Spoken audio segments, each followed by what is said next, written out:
तो क्या आप भी किसी तरह की कंस्ट्रक्शन, रेनोवेशन या फिर अपने घर की छत को बदलने की कोशिश कर रहे हैं? तो आपको समझ जाना चाहिए, अगर आपकी कुंडली में राहु खाना नंबर 4 का है या राहु खाना नंबर 8 का है या फिर ये वर्षफल में घूम फिर कर कहीं पर खाना नंबर 4 या खाना नंबर 8 में आ रहे हैं, तो ये समय आपके लिए खतरे की घंटी का है। यानी कि आपको ये समझना है कि राहु कहीं नेगेटिव ना हो जाए, इसलिए आपको ध्यान रखना है। आपको मैं यही बताने वाला हूँ कि राहु आपके साथ क्या दिक्कतें दे सकता है ऐसे समय में और आपको क्या सावधानी रखनी है।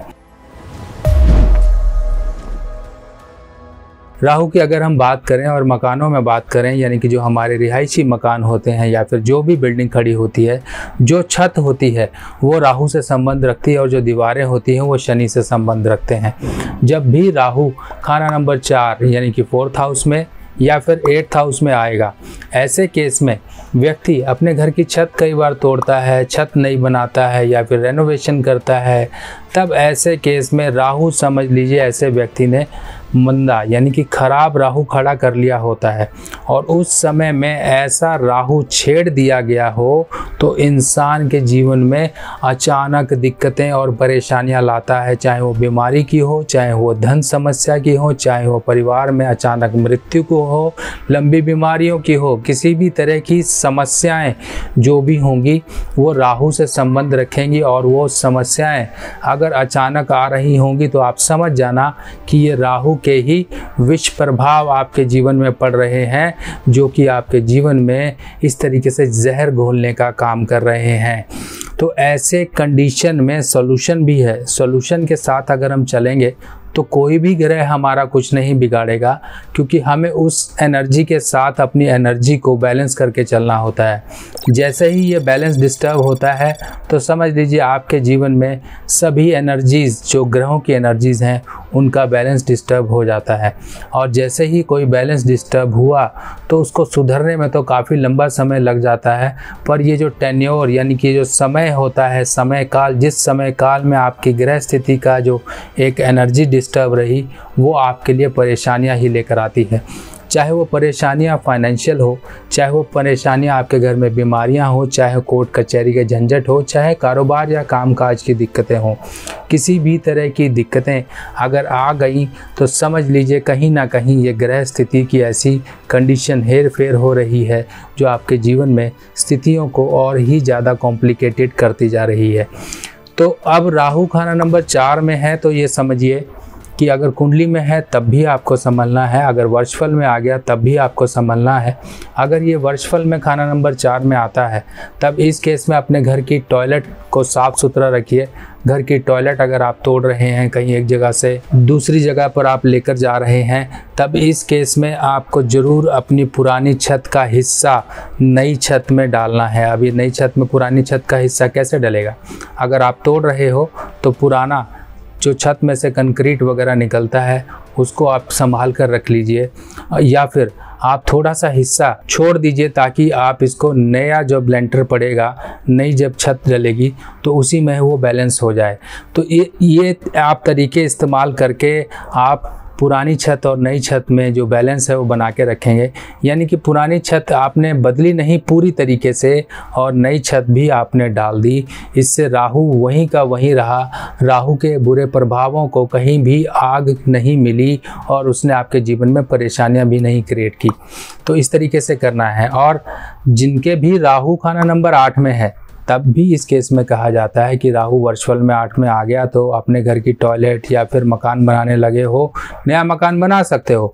पुराने मकान में किसी भी तरह की अगर इस तरह से आपने छेड़छाड़ की या पुराना आपका टॉयलेट है उसके साथ छेड़छाड़ की, या फिर आपने ऐसे समय में जो टॉयलेट वगैरह की, जिसे हम कहते हैं हौद वगैरह बनाते हैं, सीवेज जिसमें इकट्ठा होता है, वो उस तरह से बनाते हो, कोई अंडरग्राउंड किसी तरह की बनाते हो, तो समझ लीजिए ये भी समय आपके लिए ठीक नहीं है ये काम करने के लिए, क्योंकि आपने राहु खड़ा कर लिया ये माना जाता है। और जब राहु खड़ा हो जाएगा आपके जीवन में तो परेशानियां तो वो आपके लिए लाएगा ही लाएगा।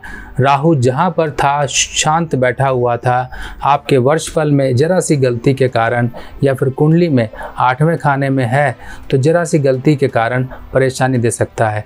कुंडली में 8वें खाने में है तो गेट के मेन गेट के पास कभी भी किसी तरह की ऐसी अंडरग्राउंड हौद, जिसे हम कहते हैं सीवेज का अंडरग्राउंड हौदी या फिर टैंकी मत बनवाएं, नहीं तो राहु स्थापित माना जाएगा।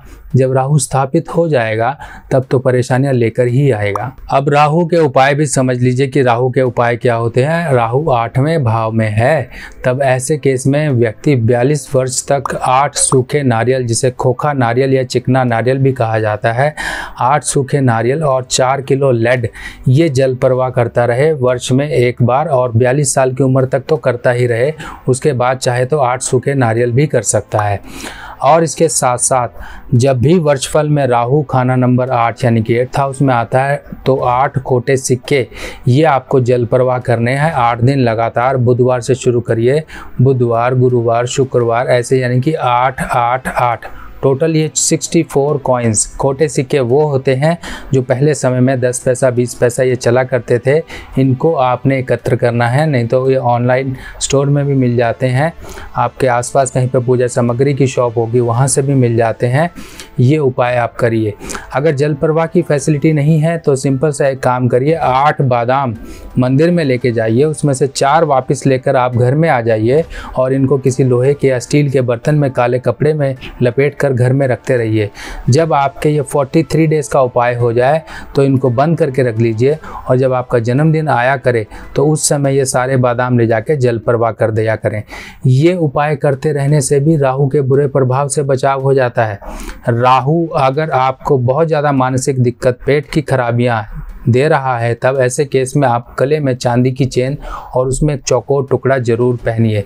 चांदी का चौकोर टुकड़ा होगा, चांदी की चेन होगी, जिससे मानसिक शांति, चंद्रमा के उपाय और मंगल के नेक के असर की वजह से राहु बुरे जो आपके जीवन में वाकयात लेकर आ रहा है उस पर कंट्रोल होना शुरू होगा। लाल किताब की सभी सामग्री अब आप मेरी व्हाट्सएप कैटलॉग पर आसानी से देख सकते हैं और आप अपने एड्रेस पर मंगवा भी सकते हैं। और अगर राहु आपके जीवन में सिर्फ और सिर्फ जिसे कहते हैं परेशानियां ही दे रहा है और वो सब परेशानियां अचानक आ रही हैं, तो आपको घर में गरुड़ यानी कि ईगल का स्टैचू जरूर रखना है। और ऐसे ईगल का स्टैचू आप, ये पीतल का बना हुआ है, ईगल का स्टैचू आप घर की वेस्ट डायरेक्शन में ज़रूर रखिए। ईगल की अगर हम बात करें, जिससे कि सांप भी डर के भागता है, और ये ईगल रखने से आपके जो राहु जो आपके जीवन पर, आपके सभी चीज़ों पर कुंडली मार के बैठा हुआ आपके जीवन में परेशानियां ही ला रहा है, तो ईगल के एक स्टैचू रखने से यहाँ पे राहु के बुरे प्रभाव सही होंगे।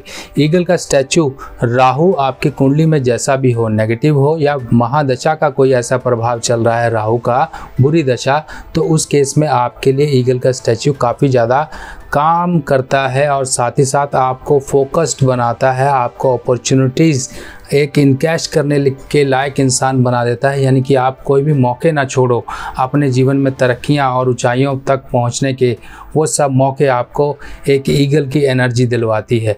तो ये आपके घर में रखा हुआ वेस्ट डायरेक्शन में आपको एक ईगल की एनर्जी देगा और साथ ही साथ आपके राहु के बुरे प्रभावों को भी सही रखेगा।